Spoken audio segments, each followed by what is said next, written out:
Welcome you to this short video where I will be talking you and taking you through 4 collagen disorders: type 1, type 2, type 3 and type 4. So what happens in type 1 collagen and what is its use? The predominant collagen in bone tissue as well as in a late stage wound healing is type 1 collagen. This will appear white in color and it has a superior tensile strength. What does it mean? When the wound is getting repaired, it will be replaced with the granulation tissue and collagen, which has type 3 collagen. The type 3 collagen will then be replaced with type 1 collagen. The type 1 collagen has superior tensile strength. What do we mean by a tensile strength? When stretched by holding to both ends, it should stretch and not give way. So how much ever that it can stretch, that is the strength of it, tensile strength. So the type 1 collagen has a high tensile strength while compared to type 3 collagen. So when that type 1 collagen is defective, then it results in osteogenesis imperfecta. In osteogenesis imperfecta, it can result in multiple fractures because the collagen is defective, and the sclera, which is present in the eye, is contains type 1 collagen. When that is defective, the eye sclera will have a blue coloration. The ear ossicles will be containing the type 1 collagen. When type 1 collagen is defective, it will result in conductive hearing loss. So all these are features for type 1 collagen disorder.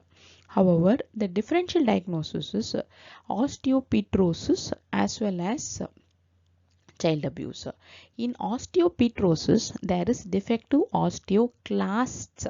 So therefore, the bone formation is not proper, and it can present similar to type 1 collagen disorder, that is osteogenesis imperfecta. And similarly, in child abuse, they will be presenting with the multiple bony fractures. So that is also a differential diagnosis for osteogenesis imperfecta.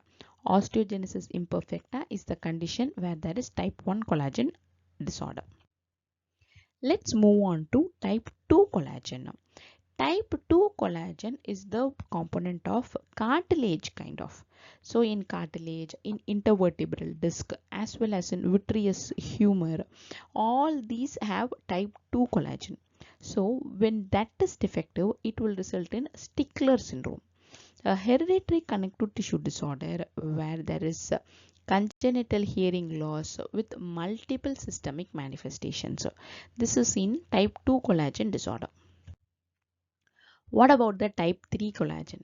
Type 3 collagen is the one which is present in the early wound healing phases, where it will be pink in color and reduced tensile strength.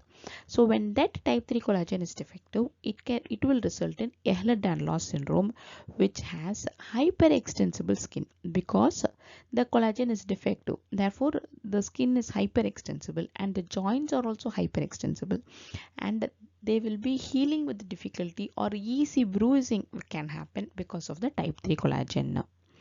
In addition to it, the vessel walls and the valve will be containing type 3 collagen, resulting in aortic dissection, aortic regurgitation, mitral valve prolapse because of myxomatous degeneration.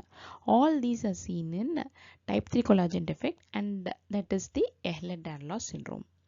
The circle of Willis, that is the blood supply to the base of the brain, they will be presenting with aneurysms, such as a berry aneurysm or a saccular aneurysm. Why? Because of the type 3 collagen which is present in the vessel is abnormal. Therefore, they will be presenting with collagen disorders. At this juncture, I would like to emphasize that the type 3 collagen disorder in Ehlers-Danlos can result in aortic dissection and aortic regurgitation. This will also be seen in Marfan syndrome, that is aortic regurgitation because of aortic dissection, while the saccular or the berry aneurysm, which is typical of type 3 collagen defect, is seen only in Ehlers-Danlos and not in Marfan syndrome. What about the type 4 collagen disorders? The type 4 collagen is an essential component of the basement membrane in kidneys as well as in the alveoli. So let's see what happens when there are antibodies which are developed against type 4 collagen. That is known as anti-glomerular basement membrane antibodies. Here the males aged 20 to 40, they will be presenting with hemoptysis as well as hematuria because of the anti-GBM antibodies. This is because of the antibodies which are against type 4 collagen which is present in glomerular basement membrane.